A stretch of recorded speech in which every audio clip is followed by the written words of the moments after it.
Hello, and welcome to the public meeting of the DC Lodge. Thank you so much for joining us today. And before I introduce the speaker, I would like to invite you all to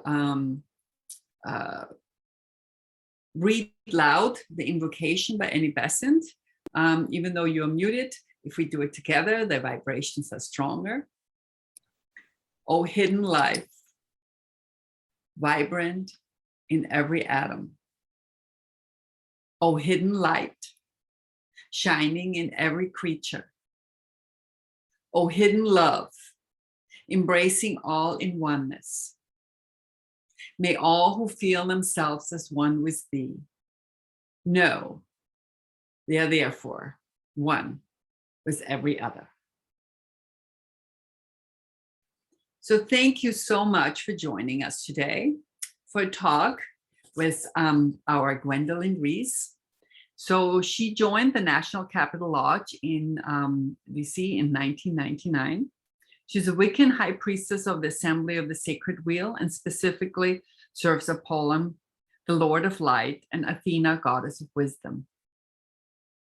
She leads Theophania Coven in DC and organizes the Sacred Space Conference, the largest annual esoteric conference on the East Coast, specifically designed for intermediate to advanced practitioners. He has a PhD in education and PhD and Masters in Religious Studies.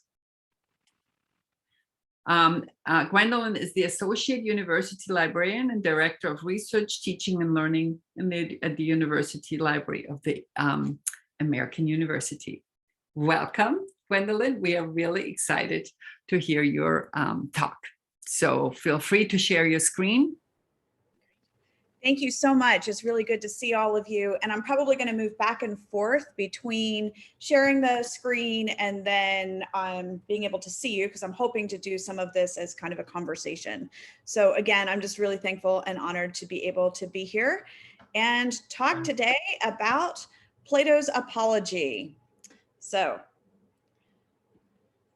I wanted to start with just a little bit about why Theosophists should maybe care about this particular dialogue out of Plato's dialogues. Why did I choose this one?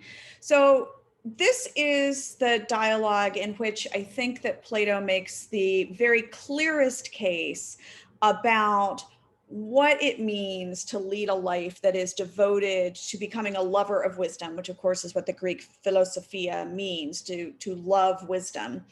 And it also is very much his defense about what that kind of life is and why it is worth pursuing. It also clearly demonstrates the struggles between someone who's leading this kind of a life, which is, on this, there's a question for wisdom. That should say a quest for wisdom. I should have checked my PowerPoint a little bit more, but leading this life as a quest for wisdom and the society in which this person is embedded. And I think that's particularly important for Theosophists because we really are doing something that is outside of the mainstream. I mean, philosophia means, of course, to become a lover, a friend of wisdom. And for us as Theosophists, this is specifically the divine wisdom. There's also in this particular dialogue some very important points that are shown through the life of Socrates that have to do with this relationship and the appropriate relationship between the intersection of the rational aspect of human capacity and also the non-rational.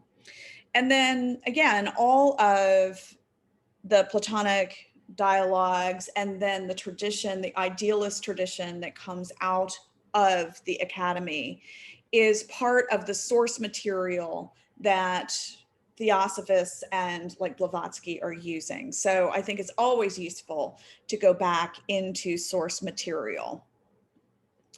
So the apology, the word in Greek, apologia, it literally means defense speech. And this particular dialogue, for those who have not read it, this is the defense speech. It's Plato's retelling of the defense speech that Socrates gives at his trial.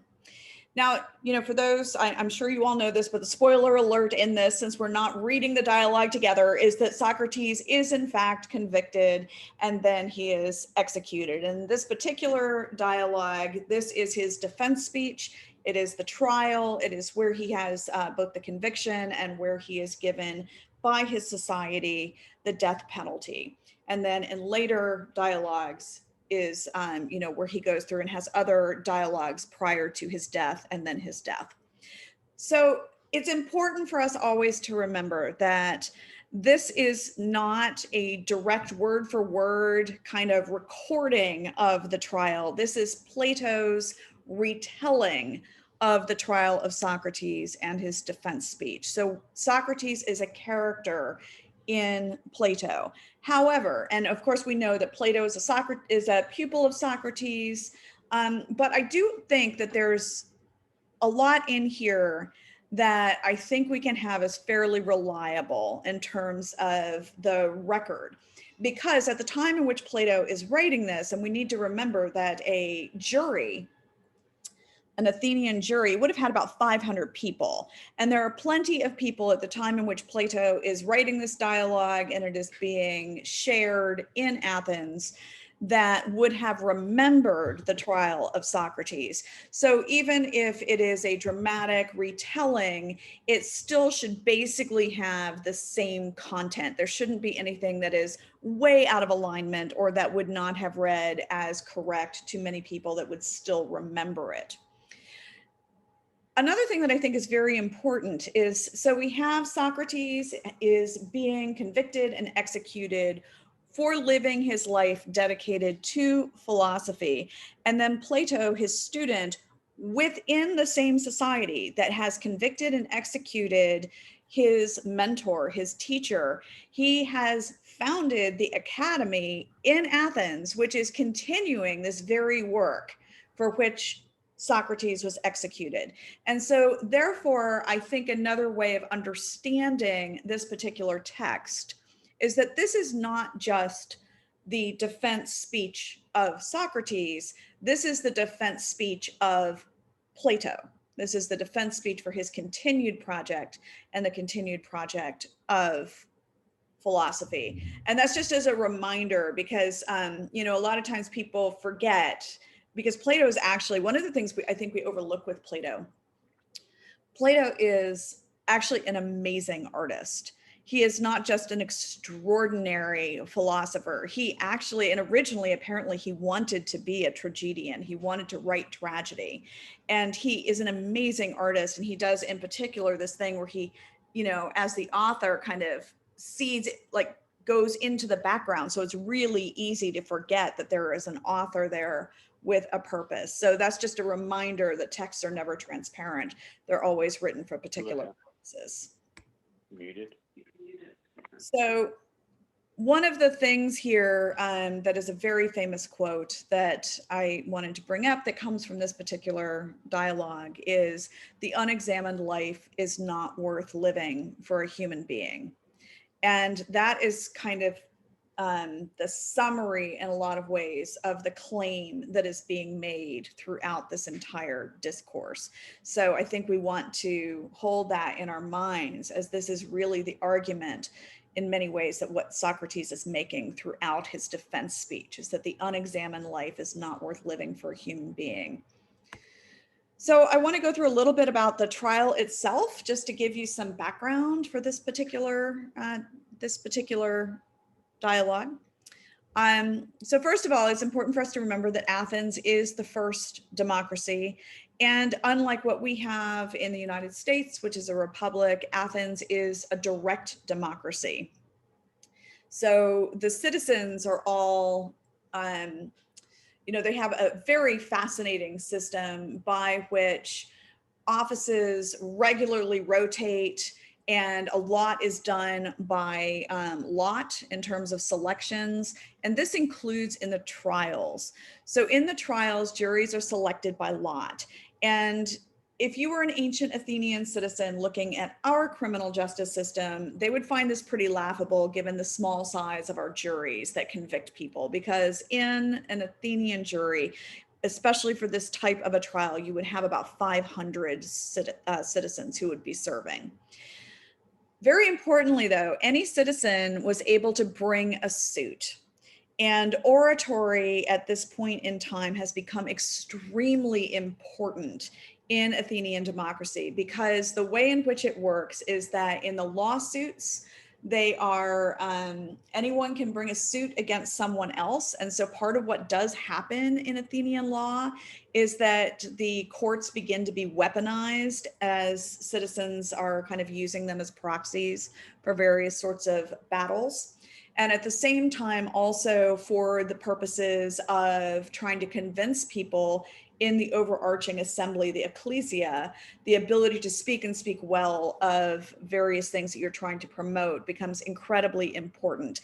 And this has to do then with the birth of rhetoric as a form of knowledge and teaching for the purposes of persuading people. This becomes extremely important. And I think there's some interesting relevance when we're thinking about some of the difficulties and dangers of what does rhetoric mean and what is its power if it gets unhooked from a search for truth. And I think that is part of the background here in the apology. And I think it's just relevant to bring up in our current circumstances in which we are currently thinking about things of what does it mean to be in a post-truth society. And I think that's useful for us as Theosophists to also think about. But the way in which the trial works, anyone can bring a suit, they can accuse another citizen, and then you have to either, you have to be able to speak well in your own defense, or you have to be able to have someone speak well as a proxy for you. And the way in which it works is that first there is a discussion in which you have the innocent or guilt decision that is made. And then the next piece of that, if you are guilty, is determining the punishment. And the way in which that works is the person who has brought the suit suggests a punishment, and then the person who has just been convicted suggests a punishment. In almost all cases, there are only, so the Athenian system did not have prisons. They didn't have a prison system. It is almost always about being fined. And then the second option that was used with less regularity than that was being banished. And those are the two main. It was very rare to actually have the death penalty. So this is something that is unusual in this particular case. Let me check here in the chat. Was there an established component or time for defense? So you have basically the speeches, the defense speeches, which is what this dialogue is discussing. Everything is done in a day, though. So Socrates himself is, oh, you're talking about sorry, I should probably, the chat here, the ostraka is a different thing. Sorry, there's a question, I think that's what you're asking about. Correct me if I'm wrong. But the ostraka is the banishment that can happen once a year, which is when, right, not everyone was a citizen. Okay, so sorry, let me bring these in. It's a little hard to keep up with the chat while I'm also projecting. So, okay, so you've got a couple of different things. I have a question here, I think is about the ostraka. The ostraka is a method that ancient Athenian democracy had, in which once a year the citizens in the ecclesia would vote whether or not to banish someone, and then if someone should be banished. That is different than a law court banishment. The ostraka is when, one of the most famous cases is when they gave the ostraka, they banished Themistocles. The reason for that was that if you had any citizen who had become so powerful and so influential that they would have the power to overcome the will of the demos, the people, that they just had too much influence. In this case, in a law court situation, you could have someone who was convicted of a criminal penalty and would be banished from society as one of the types of punishments. And that's a different reason. Not everyone was a citizen, Ed. You are absolutely correct. This would be free males who of Athenian birth would be a citizen. So a couple things there. All right. So in this case, let me get back to the back to this particular dialogue. Socrates is accused by three different citizens: Miletus, Anytus, and Lycon. Okay, so the trial then is, like I said, let me move on to the next slide here. So the charges, there are two major charges here. Socrates is charged with aceibia, which is often translated as impiety. Now, one of the things that we have to remember about this is that ancient Greek religion is not particularly doctrinal. That's not really what's going on there. So it's not the same kind of thing that we see in, say, later Christian trials in which you're having someone who's being accused of being heterodox, of believing things that are not correct. In the ancient Athenian system, what you're looking at here is that it is something in which the relationships with the gods have been ruptured in a way that could negatively impact the entire society. That's what they're after. So just as a reminder a little bit about ancient Greek religion, is that they did understand the gods as being real beings, that the polis, the society, was in relationship with them.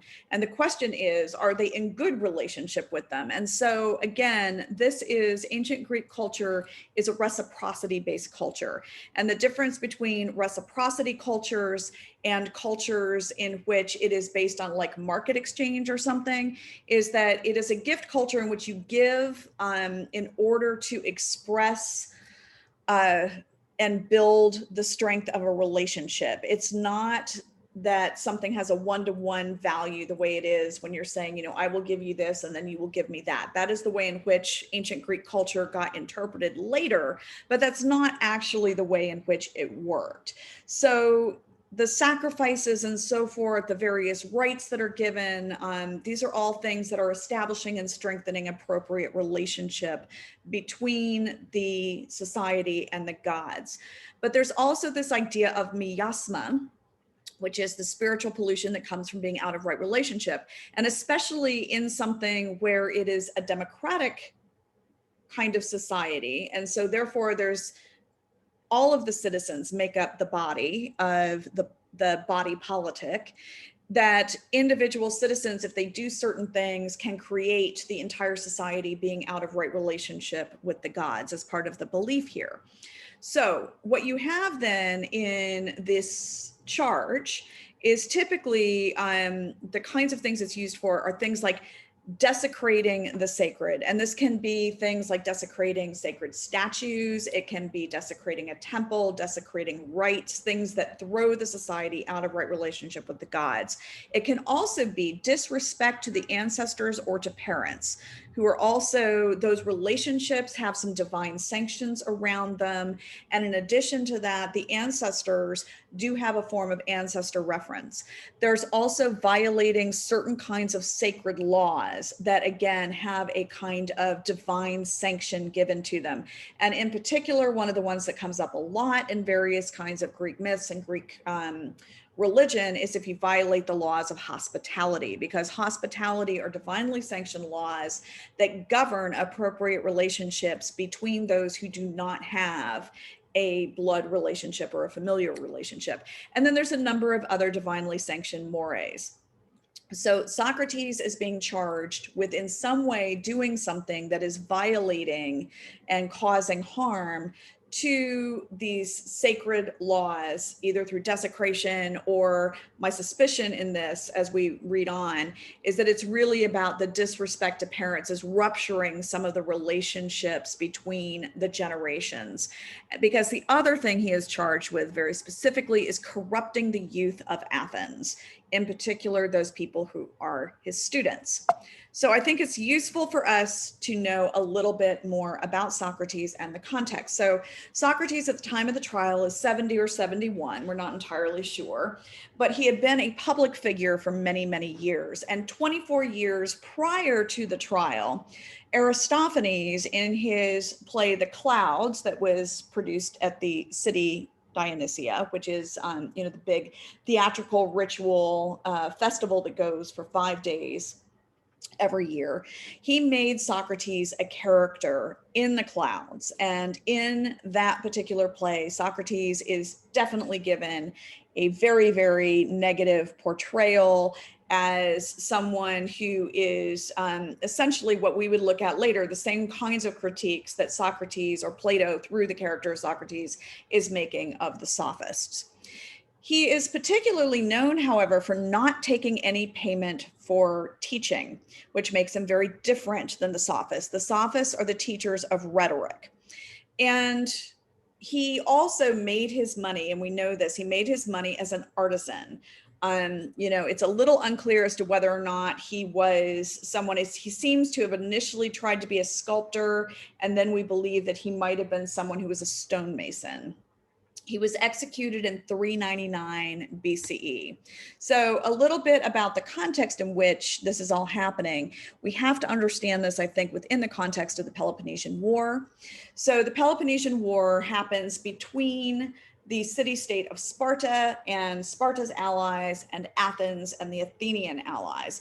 And it runs for 27 years. So it is a huge chunk of the life of Socrates is during the Peloponnesian War. It goes from 431 to 404 BCE. Now, a couple of things just to know about here, because I think they kind of are some of the strikes against Socrates in this moment. Socrates had been the lover and then very close friend of Alcibiades. Alcibiades, if you use a more Latinized pronunciation, I think you say it Alcibiades. He was a very, very powerful, influential, and very controversial figure within ancient Athens. So he was, for anyone who knows the Marvel universe, I'm just going to make a Marvel reference here. This is the Tony Stark of ancient Athens. He is brilliant beyond measure. He comes from an ancient noble family. He is rich. He's like incredibly gorgeous. He's super charming, and he's a really big problem. He's a womanizer. He drinks too much. He's rowdy. He's got all of these different things, but he's one of the leading Athenian generals. And basically, if you have Alcibiades, as in Iron Man, leading your troops, you're gonna win, right? But he also makes a lot of enemies because he's seduced all sorts of people he shouldn't have seduced. And like I said, he's a drunk rowdy on top of everything else. And he has this very close relationship with Socrates.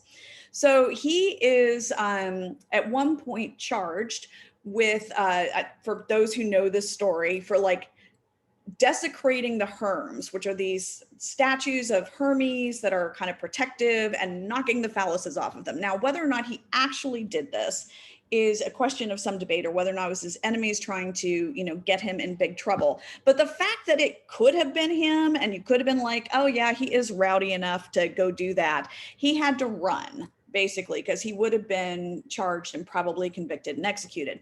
So what he did is he ran to Sparta. He ran to the enemy, and he signed up as a general for them. And you start to see then the war going the other direction. So he was also known as a traitor. And this very close relationship with Socrates is one of the marks against Socrates in terms of, having the idea that maybe he is corrupting the youth. Now, at the same time, I don't think that that was sufficient, because he was also really charming and lots of people liked Alcibiades. But that's just something to note here.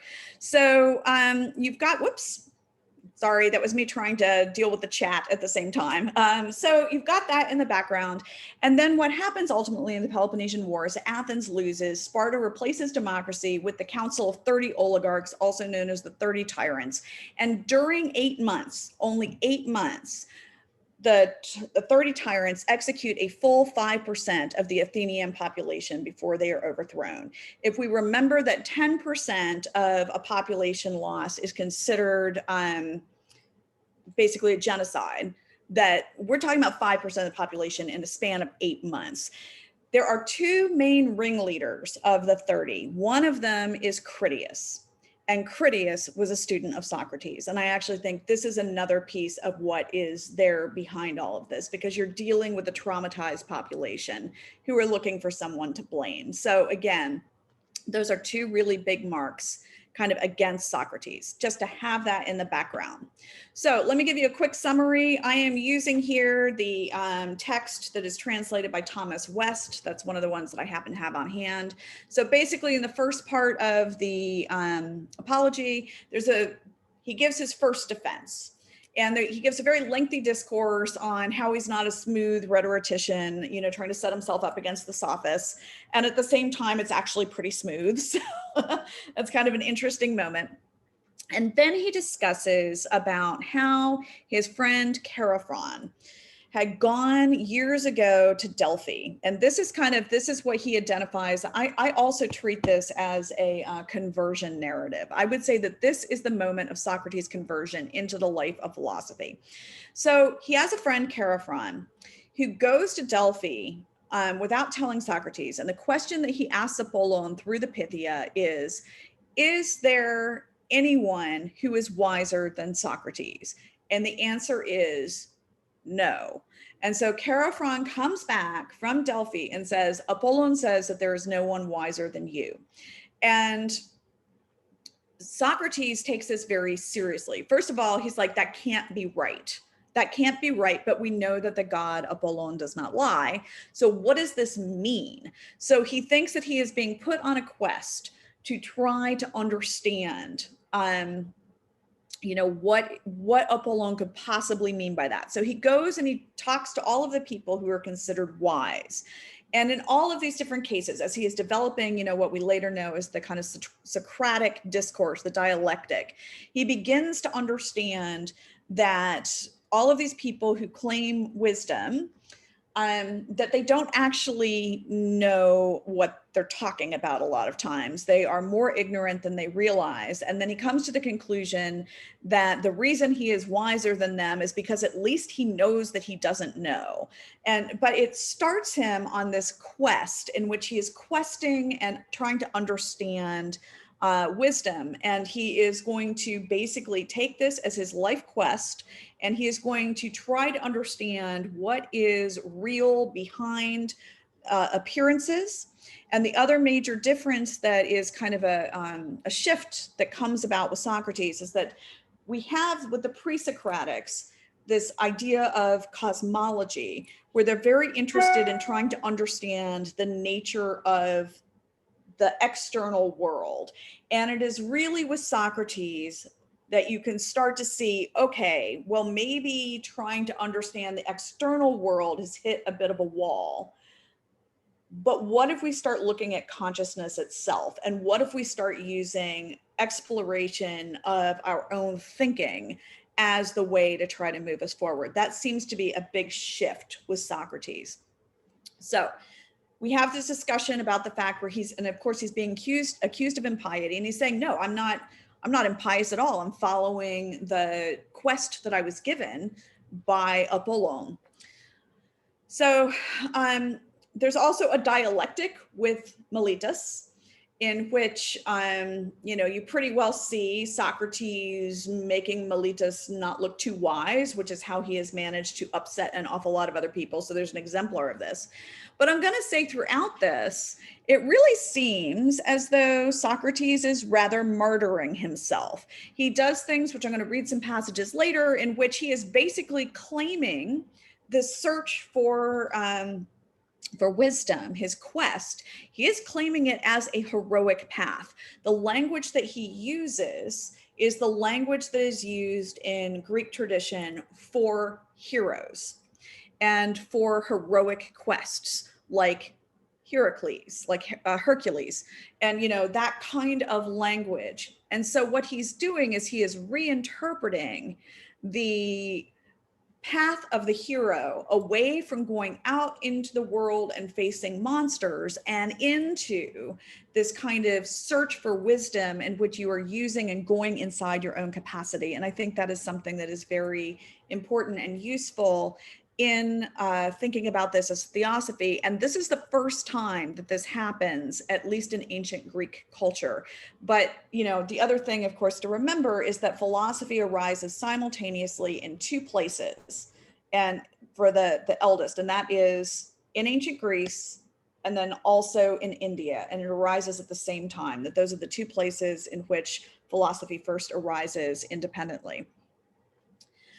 He also claims this role of the gadfly, and we'll talk a little bit about that, where what he's saying is like, look, my role in society is to try to wake people up, and they don't like it. So I'm like a gadfly, and that's part of what I have been told to do. So that's his first defense. And if what he's trying to do is not be convicted, it is a very bad defense. We'll just say that he basically lays everything out and he's completely unapologetic. And that if he was trying to not have this happen to him, I just can't, he's so intelligent, I can't believe that's what he's actually trying to do. So it really does seem like he's trying to martyr himself. He also talks about his daimon, and we'll talk a little bit about that, but he makes this claim that he has this daimon, this spirit that gives him moral kind of guidance. He also talks about avoiding politics, that, he says that he's tried to avoid politics in terms of staying out of the kind of political confrontations that are part of his society. And that he doesn't take any money, and this is important, but the youth of good families follow him because they're interested in what he does, and then they take his methods and they begin investigating their elders and find out that they don't actually know as much as that they think that they know, and they begin questioning assumptions in their society, and that is why people are so mad at him. So after that, what happens is, there's a break, and he is convicted. And then you have this next piece, which, like I said, in the Athenian trial, what would happen is that you are given this option for, arguing for your punishment. And his accuser suggests the death penalty. A bunch of his friends offer to pay an extraordinary fine. Like, this would be way more than is normal in order to have him, to offer that as the other opportunity. And Socrates refuses to take it. So again, he really does seem to be martyring himself. And instead what he says is like, well, what you should, my punishment should be to receive the honors of an Olympic champion at the state's expense, because I am doing this great service for all of society. So, I mean, again, it's like really clear that that is not an argument you make if you're actually trying to not be executed. So I want to talk a little bit, I want to read some pages here and do a bit of discussion about this. So this first one is, I just have the page numbers up here to help me remember where I'm going, is this idea of like when he receives the calling to the life of philosophy. And I think for us, we could think about this as an early version of the call to Theosophy. So this is his discussion about the Delphic Connection. Now, Chaerephon, no doubt. He was my comrade from youth as well as a comrade of your multitude, and he shared in your recent exile and return from you.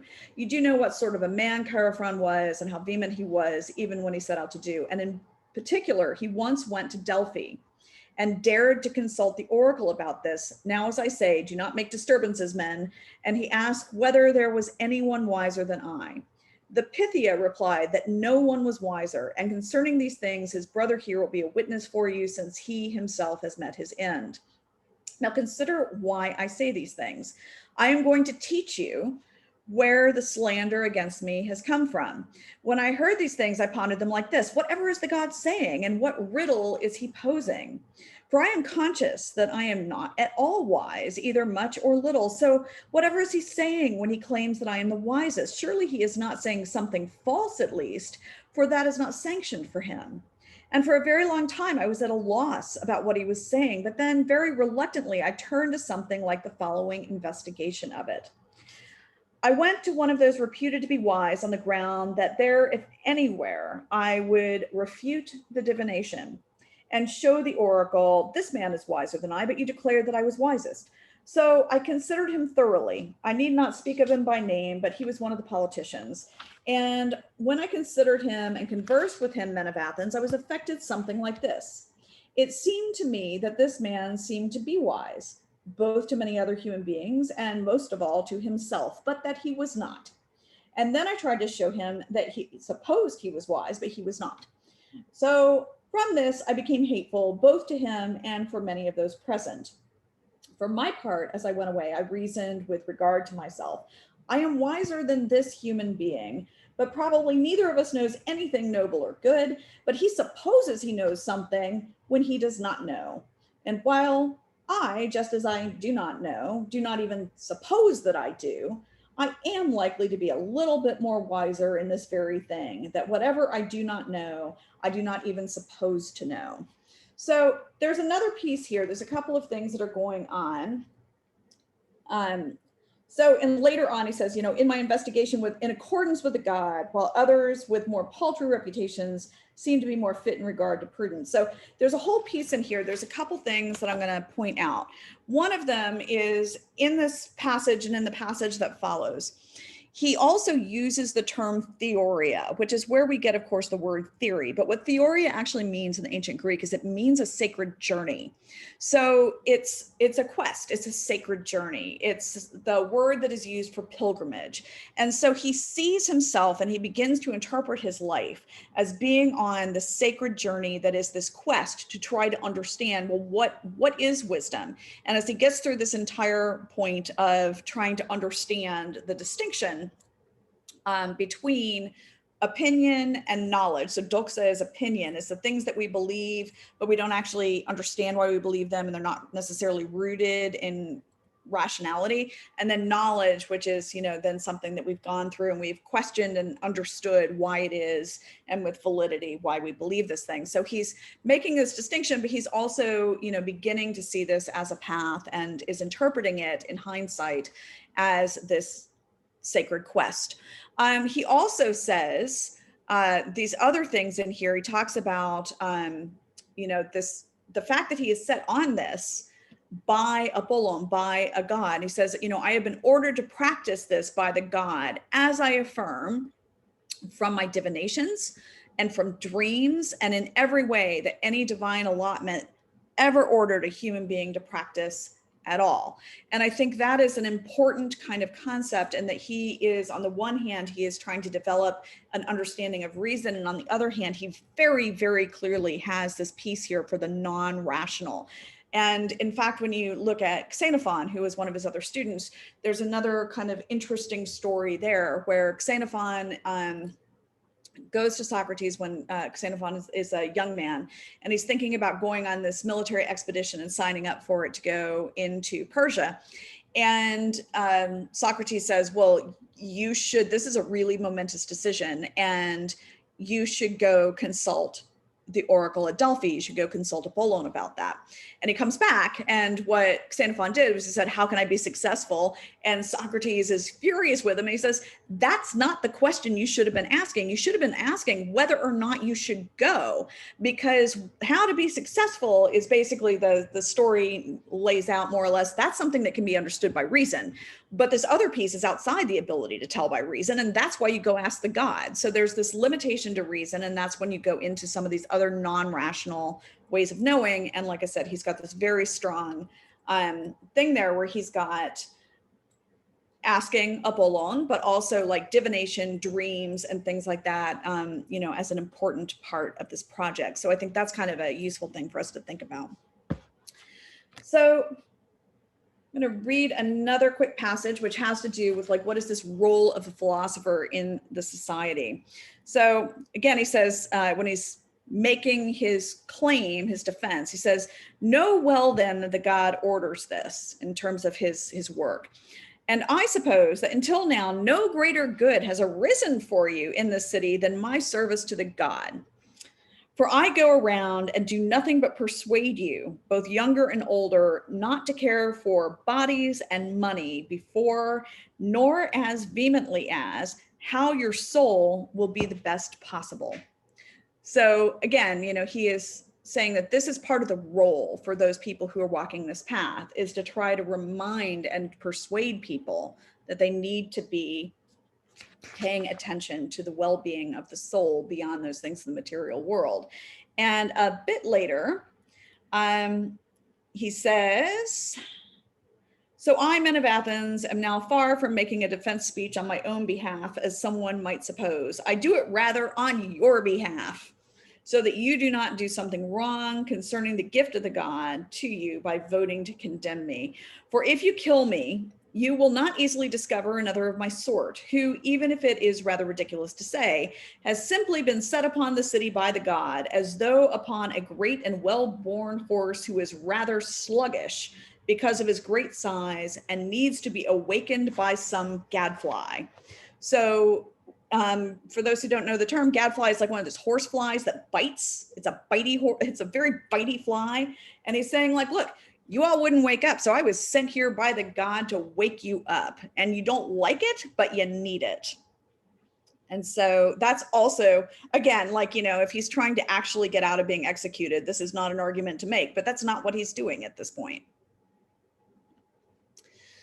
So I did want to talk a little bit here about the relationship between the rational and the non-rational, because I think this is very important for us as Theosophists. So I just mentioned, I also went ahead and told you the other story from Xenophon, but he does understand himself as being called by Apollon, being called by one of the great ones, and therefore this is not something that is understood by reason. This is something else. He also talks about the poetry, which I found this really interesting. So he's talking about, as he's going around, he's talking to people. He also decides to talk to some of the poets and the playwrights and these people who are clearly inspired. And he said, okay, so I went, and I think this is useful. He goes to them, and what he learns is that although they are speaking truth, although there is a lot there that comes out of poets and various inspired people, they often, much like, a Montes, Montes is it would be like the Pythia, the person who is allowing the spirit to speak through them. They don't necessarily actually understand what is coming out of them.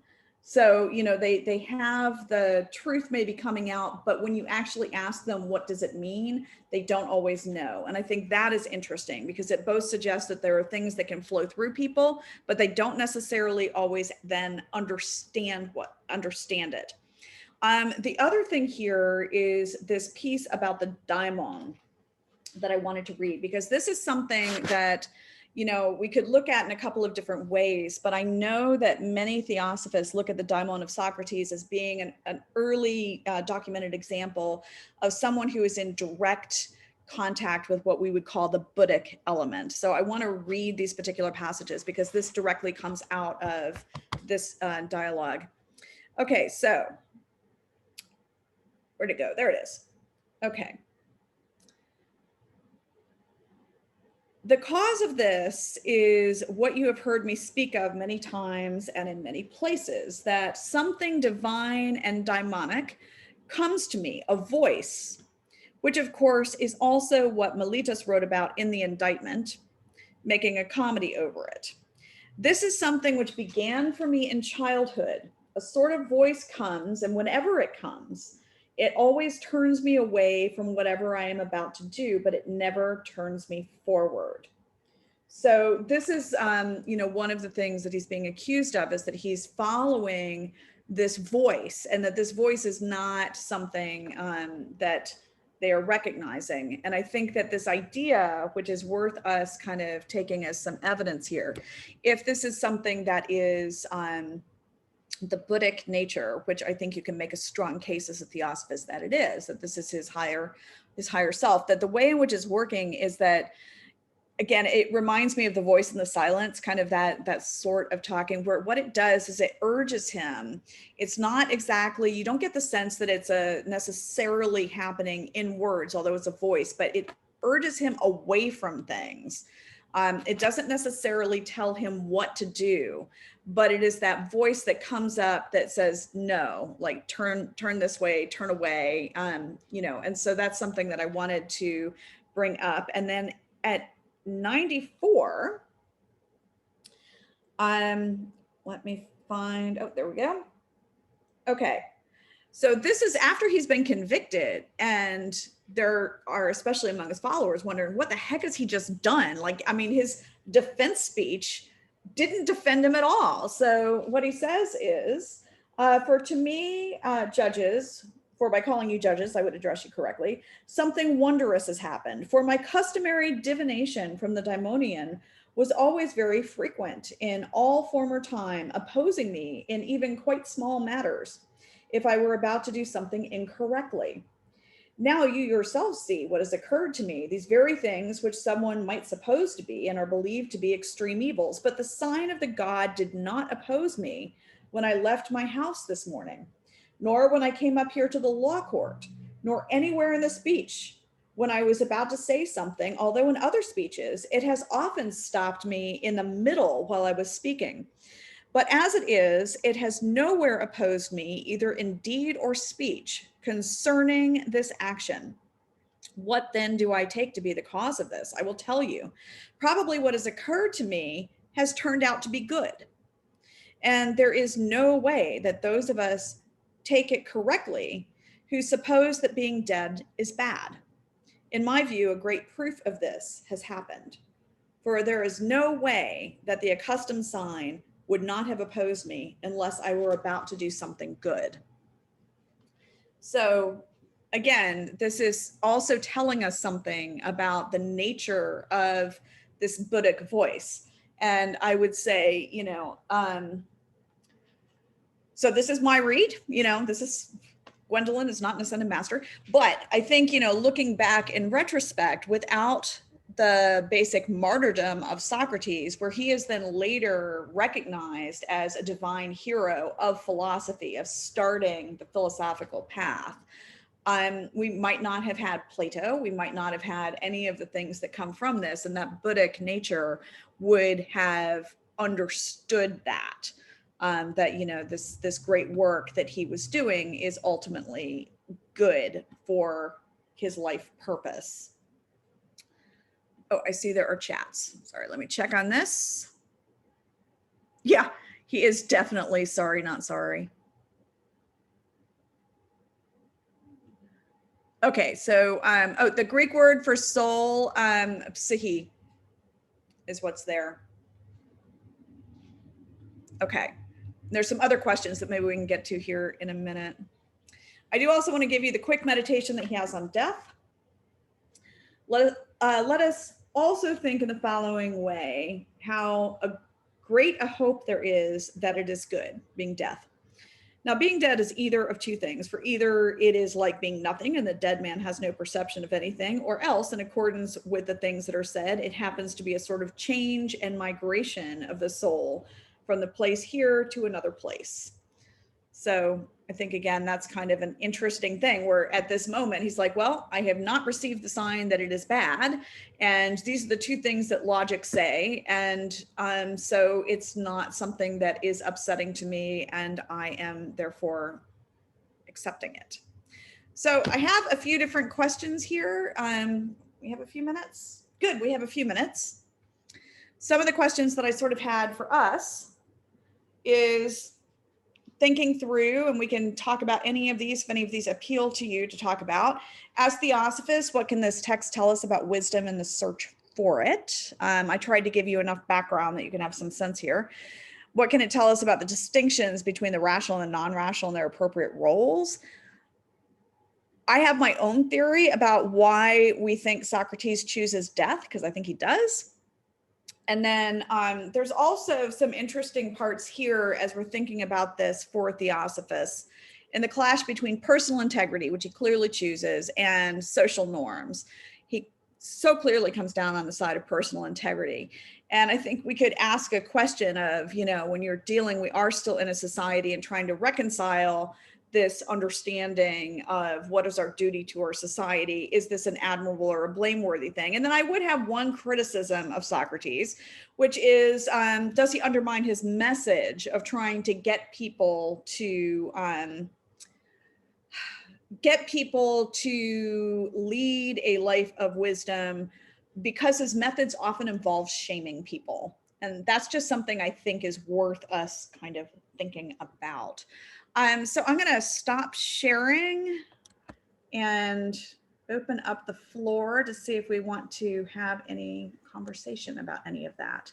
And I saw that there were a bunch of questions. I'm sorry, it was kind of challenging to try to keep up with the chat and deal with the PowerPoint. Okay, you want to go ahead and excellent. Gwen, thank you. This is so interesting and fascinating. So why don't you go over the chat, and then if anybody, whoever wants to ask a question, I have the participants list up, and just unmute yourself and then go ahead. The first one will be Chloe once you have answered, gone over the chat. Okay, so yes, potentially also makes a big distinction between knowledge and wisdom. And like I said, I find it completely fascinating that philosophy really arises simultaneously in India and in Greece. And then they start crossing over and mutually influencing each other in ways that we often don't really recognize pretty early on. You know, they split apart later, but there's some very, very interesting cross-fertilization in these early times. Yeah, and I think I mentioned this, the Greek word that Socrates is using, I had checked it, it's psyche, so psyche. Which for us, it also includes part of mind, but it does include that aspect. It's the psyche, pneuma, soma, that is later. At this point, they're dealing with psyche is the word. How did this profound questioning and introspection degrade into a theological dogmatism? Always an interesting question. And I think it depends on when you kind of decide that that has happened.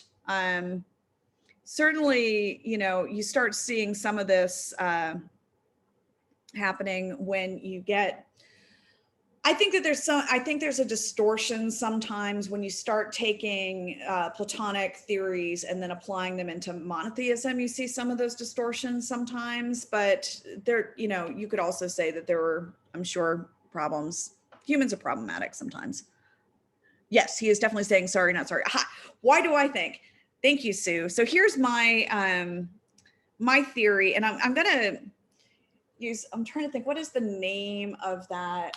There's the ancient Havrita, is it Havrita?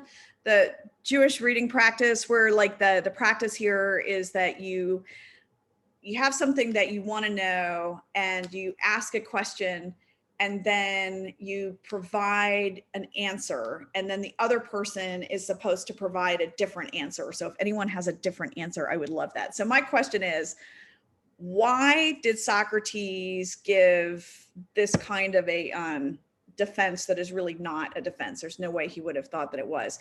And my answer to that is, I really do think that part of it was he was guaranteeing, you have 500 people in this trial. It's a really, really big deal. He was pretty much guaranteeing that all of the Athenian society would be talking about these ideas for at least the next year.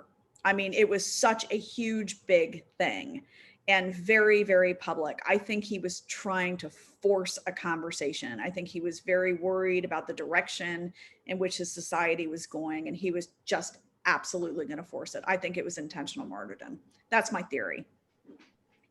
Oh, Yeah, sorry. Chloe, go ahead. I just want to thank you again for this amazing speech and everything. It was great. I loved it. And it was very informative because I love Greece and I love ancient Greek mythology.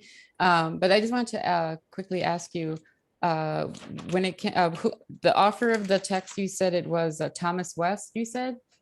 Oh, that's the translator. The translator, yes. This particular one is Thomas G. West. Thomas G. West. Okay. And the other question I had was, when it comes to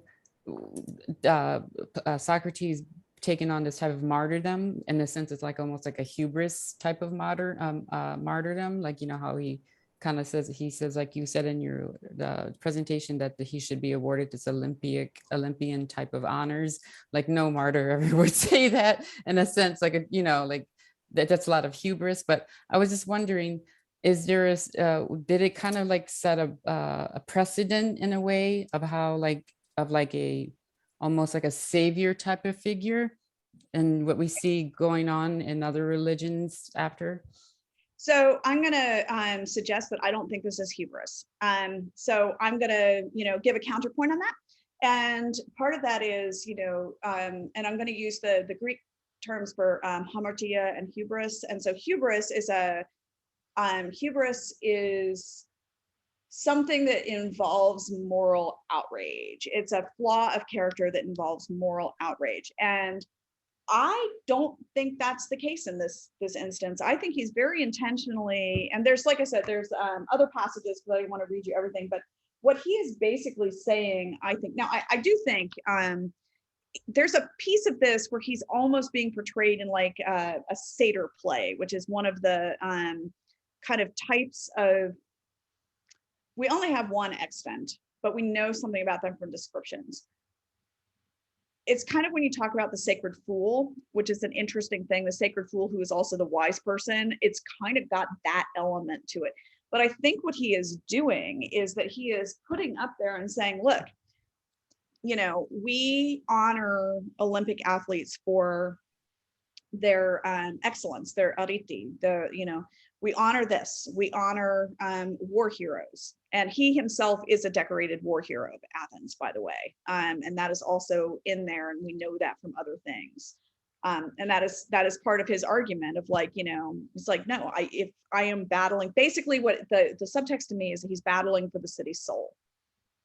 And so, and he has said, it's like, well, you know, I wouldn't run from the lines when I held in battle multiple times. I'm not going to run from this just because you threaten me with death. So I think that there's some of that is going on there. But I think what he's trying to say is like this life of philosophy, this is heroic.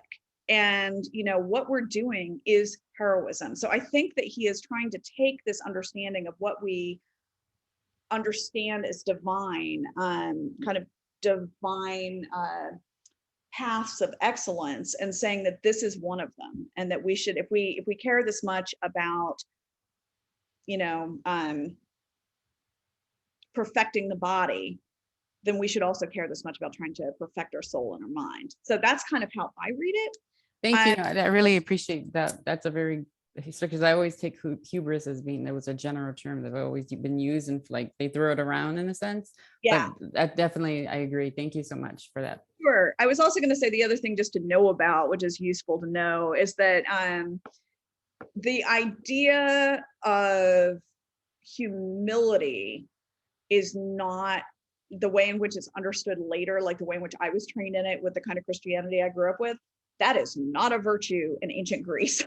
So it just isn't. They have, you know, this thing where it's like, you should never be boastful, but because being boastful though is not, being boastful is when you are claiming something that you didn't actually do.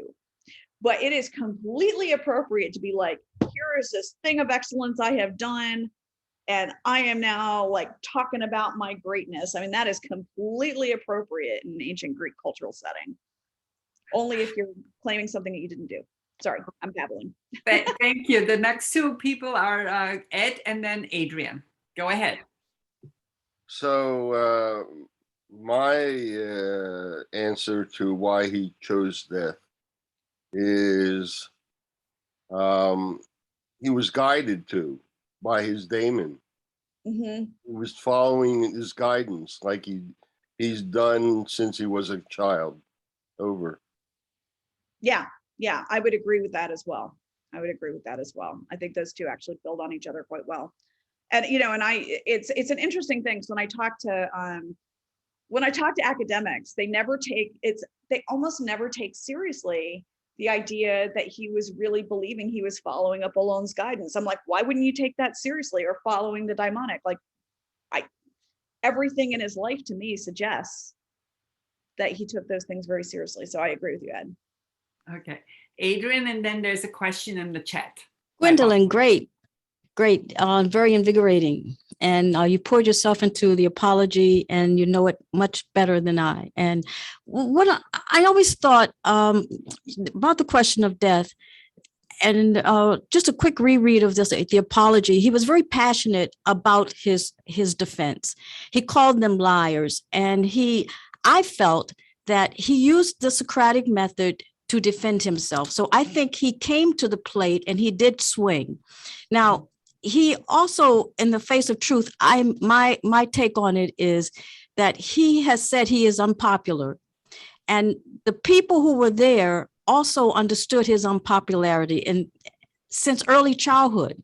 So we have truth fighting against tradition. And that's a very kind of hard thing to dispel.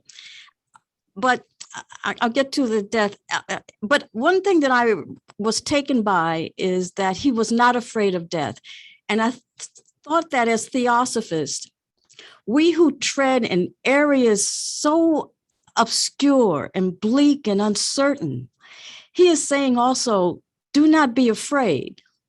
And some folks I've met have I'll get to my point, is the crucifixion complex, that we are sometimes afraid that if I do this, I'll take upon this persecution.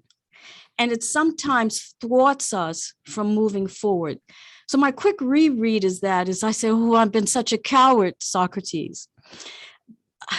So I was pleased that, okay, now back to death. And this is my last sentence is, if I recall, and I didn't get to the end of it this time, that Socrates said, I have been a citizen of the state. I've always lived out the laws of the state. The laws of the state have judged me thus, and I will not run from this, because his friends came back and said, hey, we're gonna kidnap you, take you away. And he says, I am not going to be afraid of this decision. And he even says that if I'm afraid, then it proves to me that I know nothing. Because to know something means you're saying that you know something about death. So I think he held on to the truth. And for me, he won that argument against Miletus because he used the Socratic method and he did, it, et cetera, et cetera, et cetera. Yeah, I mean, I think you bring up a couple of really important points. So that piece where his friends are like basically offering to jailbreak him, and the guards are basically like, please jailbreak him, because the thing is, they really don't want. This is an additional thing. As things go on, it seems as though there is a lack of.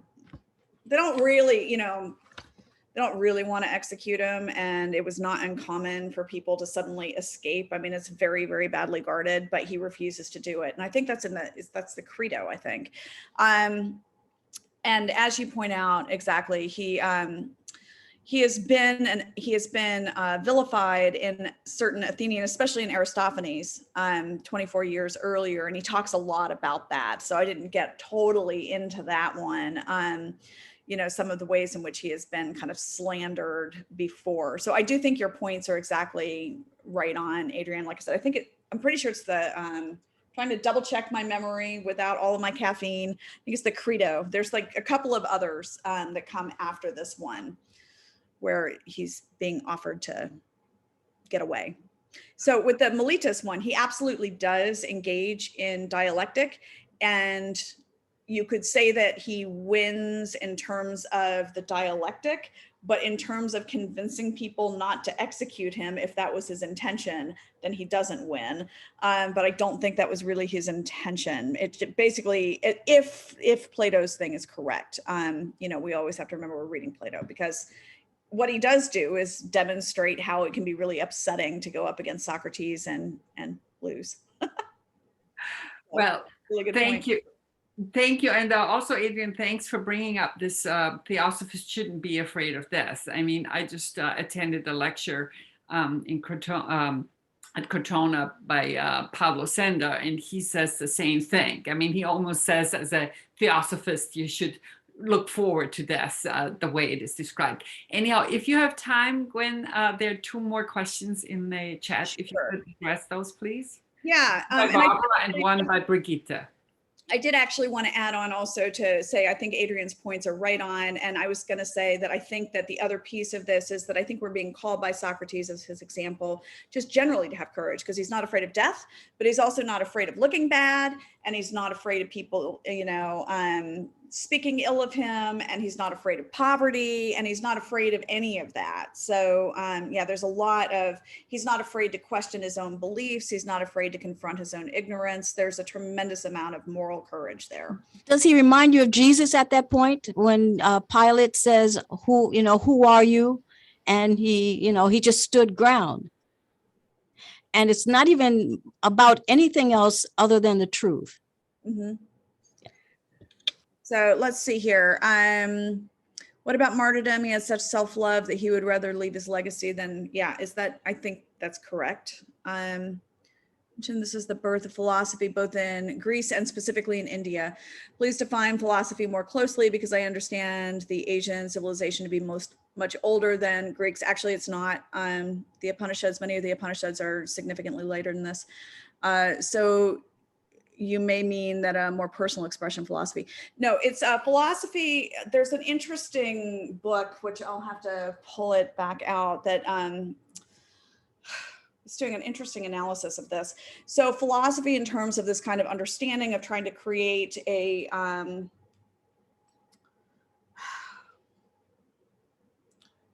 rational understanding of the world based on speculative knowledge. So you're using, reason to understand the nature of things beyond what is apparent in some sort of systematized way, looking often at the great questions, so like meaning and so forth, but not having it be relying on particular divine speculation. It's on speculative knowledge. And what is interesting, the book that I read about like 9 or 10 months ago, it came out, was also saying that it seems to have arisen, and it arose independently in India and in Greece at the same time that money was created, which is kind of also interesting. And the argument that this particular scholar was making, and I'm back and forth on whether or not I agree with them, but is that there is something about the creation of symbolic money to represent something that is not, it's not like here is something that is, it's like, here's this particular thing that's a symbolic thing that we're saying counts for something very abstract. So that was the argument, that this particular type of abstraction that did happen for whatever reason, simultaneously in these two places about the same time that philosophy begins to arise. So, but ancient Greek culture is also as old as Indian culture. Egyptian culture is older. But they also don't have philosophy in the same way. There's a number of the Near Eastern cultures that are older, and the Upanishads, they range from I'm trying to remember the dates on those, but a lot of those are later. A lot of those are later than we sometimes think they are. And the Upanishads is where you have, more of the specific philosophical speculation. And like I said, they also cross over a lot and begin influencing. One of the things to me that is fascinating is how much influence there actually is simultaneously, because, from the time of Alexander the Great, you definitely had very direct contact. You had contact through trade even before that, run through the Persians. And then, you have people living together. And so there's a lot of crossover that we can kind of trace between Indian philosophy and Greek philosophy. And then they get separated again later on. That idea of the money is extremely interesting. Rudolf Steiner talks a lot about the evolution of how the sense of being an individual evolves over time and begins to be manifested. And I'm thinking that Socrates is probably the beginning of that more individual manifestation. Yeah, certainly, maybe. I mean, I will say the big thing that he definitely does is he turns, the speculation into looking at what's going on internally and what's going on, internally with others, as a method of trying to understand the nature of reality. So that could also go in that way, that subjective turn, I think. And of course, we definitely have that in Theosophy. All things happen from the inside out. And I mean, that's definitely in Greek philosophy, the first time you have that major turn. Okay. Thank you. Thank you. And there's Vlatka asked something, and then maybe, I don't know if you wanted to address Adrian's question that you were thinking of Jesus. Were you thinking of Jesus when you were thinking about his lives and the way he, Socrates was? Oh, sorry. I think that's a really interesting thing. I mean, I wasn't thinking about it because honestly, I'm not Christian. And so I often don't think about Jesus, to be honest. But now that you say it, I'm like, oh yeah, that makes some sense. But, you know, so that was an interesting idea to me. It's not one that I had thought about, but I can definitely see the connection. And then that was, Vlatka just said, are there any other sources about the trial other than Plato? And then that might be it. About the trial itself, and I thought I saw Deborah's hand, but it's kind of hard to see in the light. So you can see some about the trial itself. You can see some in Xenophon, but this is still of the trial itself. This is our most important written source. Okay, Deborah, did you want to ask something? I only have the participants list open. Go ahead, Deborah. If I can, I'll try to be really quick. Number one, I just love this talk. I love Socrates. So thank you. Number two, are you doing other talks? Number three, have you ever heard of the ladder of love? I read about it a long time ago, and it talked about these steps that Socrates or Plato wrote about. And then finally on shame, your question on shame. If humility was not part of the Greek culture at the time, was shame there? Because it seems to me, the little bit I know about Socrates, is it wasn't so much shame as him pointing out what he felt was a higher or deeper truth, and that could imply that, you know, I didn't know what I was talking about, or that I misunderstood what was going on.